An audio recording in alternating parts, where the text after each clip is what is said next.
Motorhead Garage, the program that each week introduces you to and shows you how to install the latest in exciting and innovative products for your vehicle. Now here's your host, Dave Dobson. Motorhead Garage is presented by DragonFireTools.com. We've got a lot of great new stuff for you on this episode. We've also got some stuff from the archives that we hope you'll enjoy, including this one. When it comes to motorcycling, you know, you're out there to have a good time, but safety is the most important thing here, Keith. How does Eagle Lights sell safety? Yeah, we sell lights and safety. We sell plug and play, high grade, high performance lighting for Harley Davidson and Indian motorcycles. So what's wrong with the OEM lights that these motorcycles come with? They're not bright and they're not safe. We offer plug and play high grade replacements for them. They're 3 times brighter and they're the best you can get. How important is safety when it comes to riding a motorcycle? You ride yourself. Yeah, it's the most important. If you want to keep riding, you want to stay safe. And naturally lights help you see, and they also help you to be seen, and that all starts with the headlights. Sure, so these are plug and play, at least 3 times brighter than the stock headlight. So when a non-company car is coming towards you, they're going to know you're there and you're going to be able to see what's on the road in front of you. Excellent. Then you have a couple different styles here. We have a variety of colors and a variety of styles. So we have our Halo style. It's an aesthetic upgrade. Some guys like that Halo look.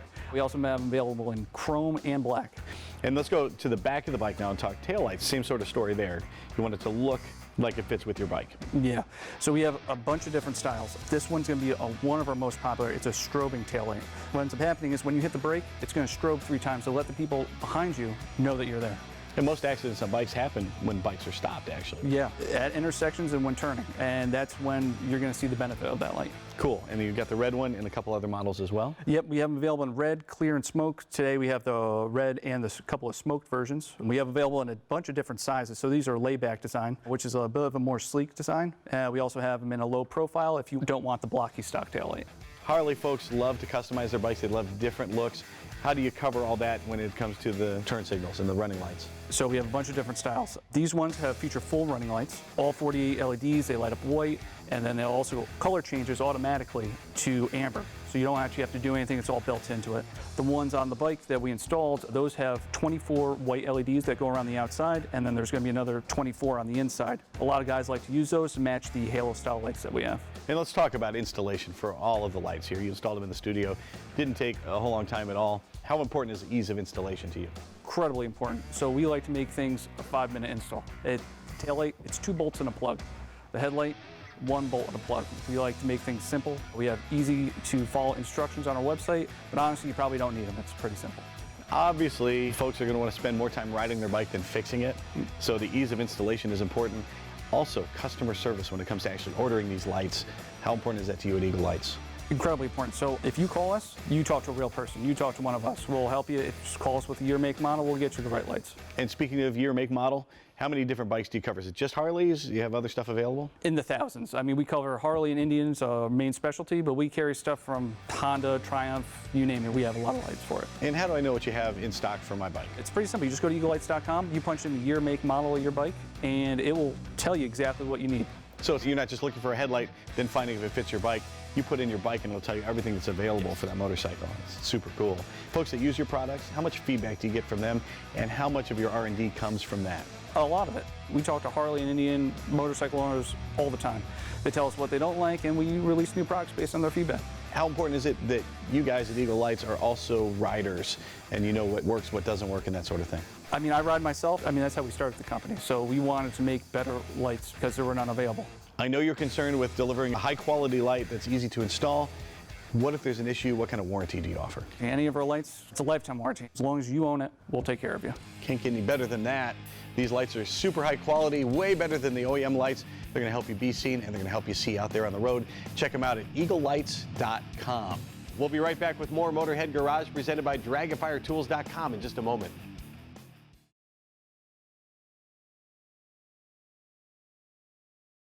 Motorhead Garage, presented by DragonFireTools.com, is brought to you by AMSOIL, the first in synthetics, Shade Wagon, throw some shade, and by DragonFireTools.com, industrial workbenches with integrated tool storage. Shock Therapy is the premier destination for off-road suspension tuning, and you're going to find out why. Now, Justin Smith started this company about a decade ago. And Justin, for the folks that may not know shock therapy, give an overview of what you guys do here. You know, what we do is within the UTV and off-road industry, we pretty much make UTVs ride better, or for your particular needs. If you're a racer and you need to go fast, we can dial that in. If you're kind of a cruiser in the mountains, we can do that as well. So every time we touch one, we kind of make it exactly what that person wants. And what was that evolution like? You know, word of mouth and everything. Where'd this all start? You're in a massive facility here. As a matter of fact, it was in my 3-car garage and grew up very slowly over time. But when that started with just a small amount of people and us doing it ourselves, we really were able to touch every single customer perfectly. And we learned a lot about what they wanted. We were able to put that in all of our products today. We see here in your shop, folks have brought their vehicles in for you to do the suspension on them. Now, folks are able to do that at your facility here and in North Carolina.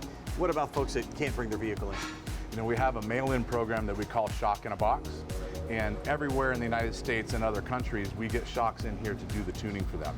Australia, South Africa, and other countries that you may not even realize that UTVs are in, we get shocks from. But we're able to dial that in by having an appointment system. Every car you see in here and every shock that is mailed to us is scheduled for a specific day. So that customer knows that if their appointment is on the 3rd, they have their vehicle to us on the 2nd, it's done and it leaves on the 3rd. If it's mailed into us, it's done and it mails out on the 3rd. So shock internals, modifications, rebuilds, spring kits. We can do all the installation of rack and pinion, tie rod systems, radius rods, and other components. We make a lot of things to allow these vehicles to go faster than stock. The secret is in the parts you use here. Now, first of all, let's talk about the OE shocks and the OE suspension that's coming from the manufacturer. They're good, but why don't they always work when you start getting more and more into off-roading? The OEMs have to tune for the masses. Well, the fact is the masses aren't exactly all of us. We want to play with this stuff exactly the way we want it done.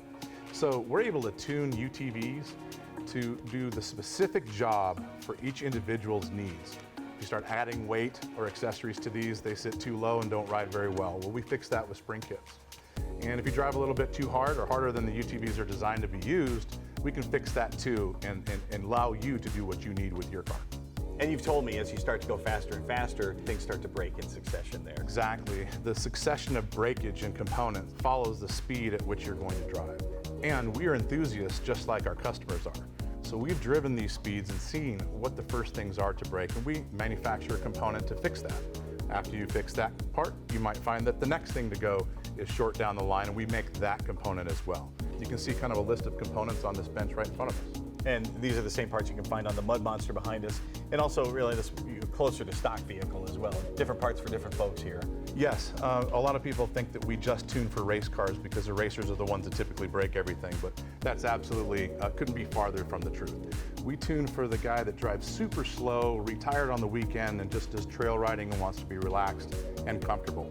But we also tune for things like this Mud Monster behind us that's completely on the other side of the spectrum that most people are never going to do. But where most of our components live is in that happy space between the two, where people need a little bit more out of their vehicle, and we make the parts to do that. Let's talk about some of the components on this monstrosity back here, starting with the sway bar here. That's something we're going to find on there. How is that an upgrade from what might be stock on the UTV? Factory UTVs typically have a lot of body roll, and a lot of people don't like that feeling when they enter into a corner, and sway bars typically fix that. Stops a lot of the body roll that you get when you enter a corner pretty quick. So sway bars can give a feeling of stability, safety, corner speeds you typically will go up, but sway bars aren't the answer to everything. Fast desert driving might be a home run for sway bars, but on the East Coast with trail riding and slower speeds, independence might be the way to go. So no sway bar or disconnected sway bars for certain terrain in use, and stiffer sway bars and adjustability for others. And after we're talking sway bar, what's another consideration here? You have the rack and pinion. How is this more beefy than what I might find on a stock UTV? So usually the first accessory people put on their UTV is a set of wheels and tires. They more than likely weigh more than the factory system, and that extra weight puts a lot of stress on the steering and other suspension components. Factory rack and pinions tend to wear out pretty quick, and the last thing you want is a little slop in the steering. So we build completely in-house, billet and high-quality components inside of our rack and pinions. Rack and pinion systems typically that we make don't wear out over time and give a lot more stability to the vehicle as you start adding weight to it. Other things that we find as you kind of go through that progression of components that you had already mentioned, steering and tie rod systems. We've got tie rods saying here as well, and all of our tie rod kits are adjustable so that you can fix the geometry issues that you might run into with a list of the aftermarket accessories. Fixed bump steer, which bump steer is a change in tow and comes back into the steering as feedback that most people don't want.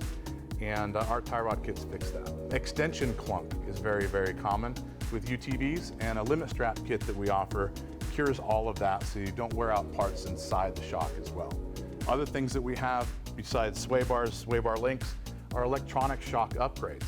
We've got a system called IQS, or Intelligent Quick Switch, which allows you to take a manually adjusted and tuned shock externally and make that electronic, where you can tune it on the fly on the dash so you can run soft and plush when you're going at slow speeds, or you can turn it up if you want to hit that jump or that G out a little bit too hard. All kinds of parts and accessories, things that are going to make your ride a whole lot nicer and maybe a whole lot faster if that's what you're looking for. Shock Therapy is the place to go, and we've got a whole lot more. Motorhead Garage, presented by Dragonfire Tools, next.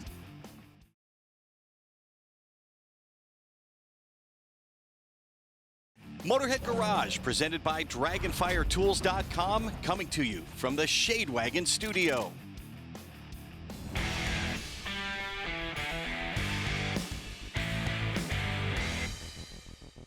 .235, 55, R19, hup, hup. Yeah, sounds like a quarterback cadence, but it's actually this tire size. Welcome to this AMSOIL Tech Tip. We're talking about tire sizes and tire designations.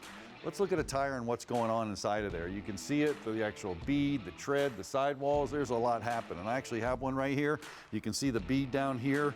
You can see the actual plies in there, and then the tread section's located right there. Now, as far as reading those tires, the old alphanumeric system, you had FR 7014, your old trailer, stuff like that. You can see the load rating. It was a radial, 70 is the aspect ratio, and then the rim diameter. But what we're dealing with today, this is the P metric system, and you can see here, the P stands for passenger. If it was a T, it would be temporary. LT is light truck, and C is commercial. That next number, 215, that's the section width across that tread area. Then you have that aspect ratio. You heard a little bit earlier. That's the section height by the width. I can kind of make an illustration for you. If it was a 50 size tire, it would be 50% high as it is tall, kind of like a square. Then you got the R as a radial construction, 15 is the rim diameter, 89 is the load index, and HE is the speed symbol. So there's a lot going on when we talk about tires. Now we have to understand a little bit about them to read tires. So feathering, that kind of a alignment issue with toe there. Overinflation, you can see in the middle, it's poking up and it's gonna wear in the middle. Underinflation, it's flat, wearing on both sides. One side wear I have right here, which is pretty cool. That's an alignment camber issue. And the last one on there is cupping or chunking. You know, Len, tires are designed for specific applications, like our Toyota here. This is a 6-ply tire because it's a front-wheel drive and it's kind of a crossover. Oils do the same thing. Yeah, exactly. More so now than any time before. The oils are very, very specific to the equipment they're being put in. For example, we've got specialty product for each different series of equipment. We make a marine oil. Well, those things live in the water, so we add a little bit of rust and corrosion protection to make sure that that water isn't, causing problems inside the engine. Another example is our high mileage oil. For vehicles older than 75,000 miles, well, they might have some deposits. They could have some leaking. So we add extra detergency and some seal conditioner to help with that. Now Z-Rod, this is also a specialty oil. It is. That's kind of a cool one because Z stands for zinc, and that's flat tappet camshafts. So now we're into the hot rods. Absolutely love it. Tires are designed for special needs and applications, so are lubricants. To find the best choices for your vehicle, go to amsoil.com.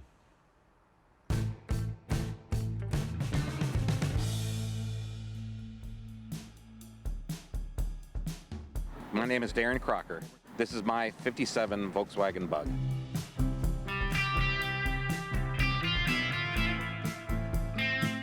Found it on Bring a Trailer. It needed some work, so basically painted it, lowered it, put a new interior in it, and kind of finished it up about 6 months ago. There's a company called Scat, and with the help with So Fine Interiors, I put more of a bucket seat, low profile, to kind of give it more of a sportier look than the original seats that would have went in there, even though they were low bucket as well. This is kind of unique, has a round what they call oval window in the back. And with it being a rag top too, it's not your standard size sunroof. It slides way back as a way bigger opening. And yeah, just a totally different looking car versus what was available back in the day. They're so easy to work on. I'd encourage like kids that want to get involved in cars to start with a Volkswagen, because 4 bolts, throttle cable, and a couple wires and the motor's out of it. It's still really cheap if you need to put a fender on one or bumper. We built one of these for my 18-year-old daughter. Volkswagens have a lot of rubber parts and pieces on them, so the door seals are from steel rubber. Their products are amazing. They fit perfect, because there's a lot of companies that have rubber parts for these, but they just don't seem to fit that well, so really enjoy using their stuff.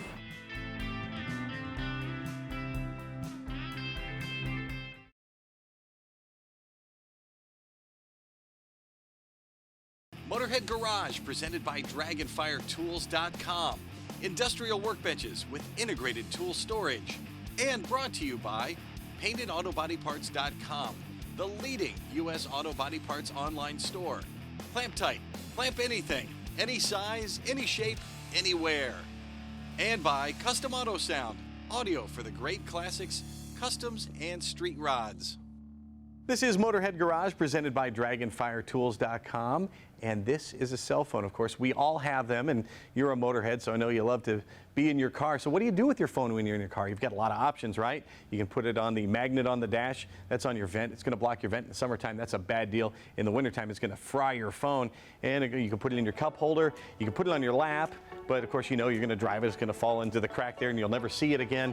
And half of the states, Scott, in the union don't allow you to hold it in your hand anyway, and that's a bad idea. So what's my solution? What can I do? So you put it in a cell phone seat. Cell phone seat is the newest device in the market. It is a single piece of plastic that's got a flexible base. All you got to do is flex this and pop it in your cup holder and release it. It's going to lock in there, and then guess what? Now you're legally hands-free. You can just drop your phone in there like that. You can also go horizontal. You got power cord access here, and here's the best part. Cell phone seat does not block your cup holder. You still have room for your drink. Whoa, that is cool. And it's so simple. Why didn't somebody think of this before? I don't know. It was exactly the same with me. I was driving in my neighborhood in my truck. I threw my phone in my cup holder like most people do, and it landed in some kind of a goo, from my kid's squeeze pack. And I pulled my phone out, and I was kind of annoyed, and I thought, why isn't there a better solution? And kind of this idea popped in my head, and I went home to look for it. You go home and you look online, and I was like, this has to exist. It didn't exist. I couldn't figure out why.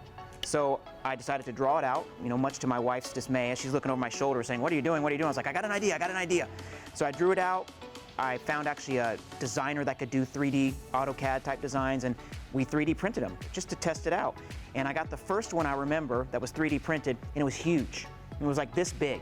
And the guy that was kind of helping me with the designs felt bad. He's like, I messed it up, it's too big. I was like, no, send it, let me see it. I need to know if this works. Sure enough, I put the big one in my cup holder. Even though it was giant, it worked perfectly.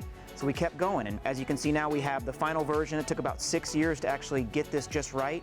But now we have a universal cell phone mount that fits in about 90% of vehicle cup holders, holds pretty much any phone, phones with cases, any type of phone, phones with accessories, pop sockets, loopies, doopies, sloopies, whatever you got.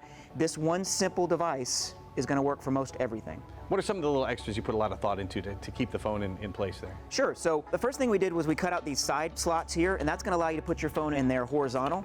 Interestingly enough, it also works with tablets in that horizontal slot. We put this in my son's cup holder on his car seat, and he can put his iPad in there for long road trips. We put a flexible tab here that's going to put a little pressure on the phone, so it's going to hold phones in there, phones without cases, smaller phones, it's going to hold those in a little bit tighter.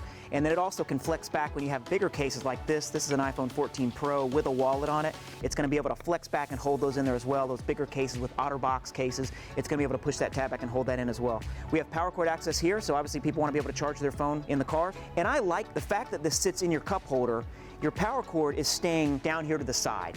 A lot of newer cars have those flexible tabs in their cup holders, or those rubber kind of squares. So we cut the slots out here to allow those tabs to go right in there, and they work great. It's so fun to put this in when you have those spring-loaded tabs and hear it just click in place like it's meant for it. But that doesn't mean that you need those tabs. It's going to work with cup holders without the tabs or without the rubber things as well. It's going to work in a lot of different cup holder styles, as long as they're between about 2.5 to 4 inches in round, which pretty much most of them are, right? Most of them are. You put so much thought into the design. How much thought did you put into the materials that you're using as well? We talked about doing, different types of plastics. We talked about doing different types of materials like rubber. We landed on ABS plastic, which is the same thing that Legos are made out of. It's a very non-toxic, safe plastic, right? Because kids play with it. And if you've ever stepped on a Lego in the middle of the night, you know how strong ABS plastic is. Guilty as charged. This is a very strong, well-made device. It's going to work in extreme heat. It's going to work in, extreme cold. It's a very universal material. It's a veteran-owned company. The product is made in America, and this is going to make things a lot safer and more convenient for you when you're behind the wheel. It is called the cell phone seat. You can find it at cellphoneseat.com. It is time once again for our paintedautoparts.com Motorhead of the Week. This time it is Will Metters. He's from Broken Arrow, Oklahoma. When we met Will, he was driving his super cool F-150 from 1976, and this one's special because it was the first new vehicle Will's father, Bobby, ever bought. Will says he remembers his dad using the truck to get people unstuck during snowy weather. Bobby used the truck less and less, and eventually it sat in a field for almost 20 years. And eventually Bobby fell ill, and Will wanted to restore the truck for his dad. And Will did a frame-off restoration, rebuilding the engine and doing everything himself except for the paint and the upholstery. The truck was finished in 2021, and Bobby got to enjoy it until his death the next year. And now, even though Will owns several classic cars, he says he drives Dad's truck more than he drives any other vehicle. Congratulations to Will Metters, the paintedautoparts.com Motorhead of the Week. A great tribute to your dad. Thank you for sharing it with us. If you have a product you want to see on the show, email me, dave@motorheadgarage.tv. We'll see if we can get you here in the studio. Until next week, so long from our entire crew here. Drive safely.